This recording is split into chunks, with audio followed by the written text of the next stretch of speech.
In the heart of the urban jungle, the king lion fearlessly enters the den of the jackals. This isn't his first time, and likely not his last. You see, the king lion does this to show all the other woodland creatures who is really in charge, and also to remind the hungry jackals that if they around, the lion will tear the out of the jackals. For example, here, the king lion firmly tightens the cap of the jackal's water bottle while she isn't looking. The bottle is now sealed shut, and the water is trapped in the bottle forever. Besides, the jackal has no thumbs. He is the king of this jungle, as he is in every jungle, commanding respect around the world.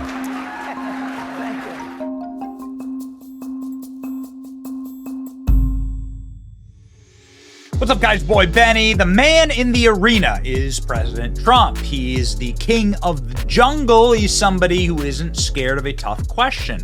It's been 20 days since Kamala Harris was illegitimately installed as the Democrat Party nominee, and yet she hasn't answered a single question. Not a single question from the press. 20 straight days. Donald Trump, on the other hand, has gone directly into the lion's den, as it were, the National Association of Black Journalists, and stood in front of an ABC reporter who was so nasty and so unbelievably mean to him, and took a barrage of questions that were just dripping in hatred for President Trump, and did a great job at it. Like, check this out. Use words like animal and rabbit to describe black district attorneys. You've attacked black journalists, calling them a loser, saying the questions that they ask are, quote, stupid and racist. You've had dinner with a white supremacist at your Mar-a-Lago resort. So my question, sir, now that you are asking black supporters to vote for you, why should black voters trust you after you have used language like that? Well, first of all, I don't think I've ever been asked a question so in such a horrible manner. First question. You don't even say, hello, how are you? Are you with ABC? Because I think they're a fake news network, a terrible network. And I think it's disgraceful that I came here in good spirit. I love the black population of this country. I've done so much for the black population of this country, including employment, including opportunity zones with Senator Tim Scott of South Carolina, which is one of the greatest programs ever for black workers and black entrepreneurs. I've done so much, and and I say this, historically black colleges and universities were out of money, they were stone cold broke, and I saved them, and I gave them long-term financing, and nobody else was doing it. I think it's a very rude introduction. I don't know exactly why you would do something like that, and let me go a step further. I was invited here, and I was told my opponent, whether it was Biden or Kamala, I was told my opponent was going to be here. It turned out my opponent isn't here. You invited me under false pretense, and then you said you can't do it with Zoom. Well, where's Zoom? She's going to do it with Zoom, and she's not coming. And then you were half an hour late. Just so we understand, I have too much respect for you to be late. They couldn't get their equipment working or something Mr. was President, wrong. I would love... Okay, I'm sorry. I shouldn't play such a long clip. It's just so good. It's just a straight mogging from President Trump. It's just perfect. It just rings like a bell. And you'll notice that the entire room turned on President Trump. One of the hosts who was there on stage, and she'd know, named Harris Faulkner, saying that the entire room was rolling with Trump, was cheering for Trump. About what you couldn't see today was how much of that audience was enjoying the moment of hearing from a candidate that they might not always agree with. And that is the whole point. That is the whole point. They enjoyed hearing from the audience. They enjoyed watching Donald Trump do things like this, like steal the reporter's water bottle. Some say he stole it. Maybe he just cracked the top open because she was trying. You could see in another clip, she was trying to get the top off. She couldn't. And Donald Trump reaches over and cracks the bottle open for her. What a gentleman, right? What a gentleman. Donald Trump going in, quite frankly, not allowing them to interrupt him, calling George Stephanopoulos of ABC News George Slopatopoulos. I just love it. And saying that Kamala Harris would fail a cognitive exam. Interrupt you, but would you consider taking the cognitive test? Mr. President. I would love to and do make it. it public. Well, I've already taken 2 of them, but I'll do it again. Mr. President, how do you intend to... I suggested, Harris, that let's take one. I said, Joe and I will go and take a cognitive test. Now, I'd do it with her, too. I would do it with her also. You know what? She failed her law exam. She didn't pass her law exam, so maybe she wouldn't pass the cognitive test. Mr. President, are you saying... One of the dudes who was in the audience is a journalist and a member of the Association of Black Journalists. Tariq Nasheed admits Trump completely destroyed the race-baiting journalist. Trump went up there and cooked him. Cooked them. They sat there and they tried to act like Democrat shills, and it backfired on them. This is from somebody in the audience. And as a lifetime member, I'm saying that the NABJ sat up there and let Donald Trump cook them. Donald Trump went up there and cooked them. They can sit here and try to spin this thing all they want to do, and they're trying to use these weak talking points. Oh, Donald Trump was rude to black women. Oh, he was so disrespectful to the black women's. That ain't gonna work.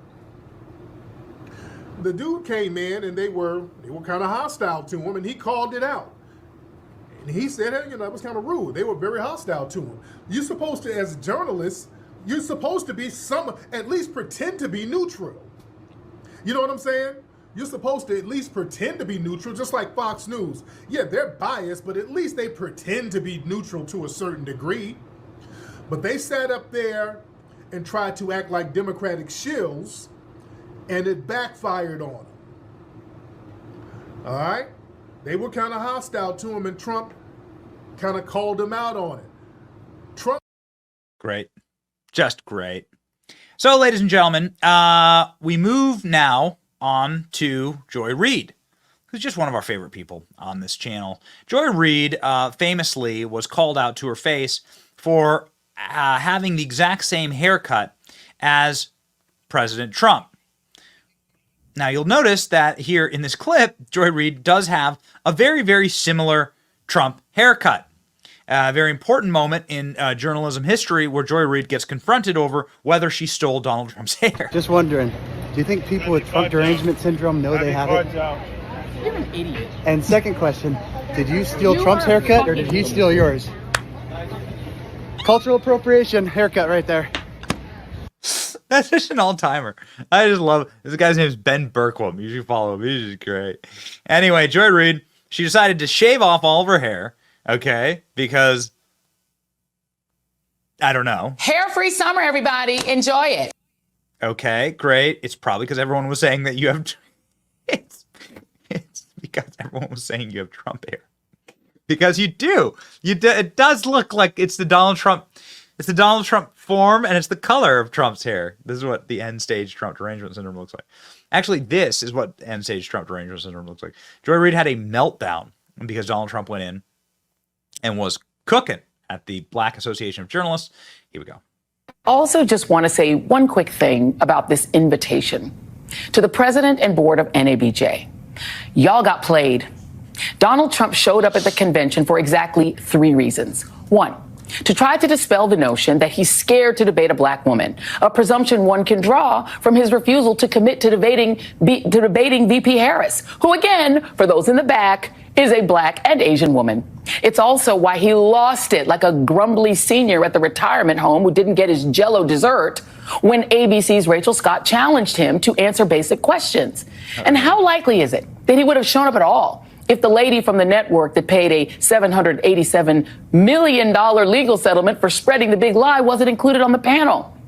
Second, to steal the attention that Vice President Kamala Harris has hijacked from him because she's just more interesting and her support is more joyous and rooted in popular American culture. And 3, to create clips to play for his very white, very right-wing MAGA fan base of him standing up to the blacks.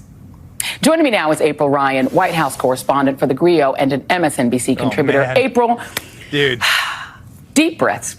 I watched that today in absolute horror. You were one of the people who spoke out against this invitation Talk to me about how in the world it happened in the first place. Well, first of all, the NABJ, an advocacy group for Black journalists, the Black press, extends invitations every election cycle to the presidential candidates. But for this cycle, this special and unique cycle, Donald Trump was invited. But we know the story, and this is where I'm going to put the butt in. We know the story. We've seen the movie. We spit the popcorn out and all of that. We know who he is to the Black press. Okay. So you can have it both ways, right? Like you got to choose. You got to choose. It's not Burger King. Can't just have it your way. You got to choose one way or another. Are you a journalist? Are you going to even have the pretense of like, hey, it's our job to inform people and we're going to invite the president to come here and talk to us? Or are you activists and then you disgrace yourself by sitting there and screaming at President Trump the entire time? Because you just look like idiots. And now sitting here like that Joy Reid segment, so dripping in hatred, so dripping in its own overt racism. It's just obvious who's cooking. And it's President Trump. President Trump won that exchange. You'll see it play out. President Trump won by going into the lion's den and by walking out a victor. The immediate turn of the crowds and having them all cheer for him lets you know exactly who won there. And by the way, people are just like tired of the fussy, angry journalist shtick. They're tired of it, okay? And they're sick of the corporate media. And we know that as a matter of fact. Thank you for subscribing and liking and sharing our content. It's your boy Benny. See ya.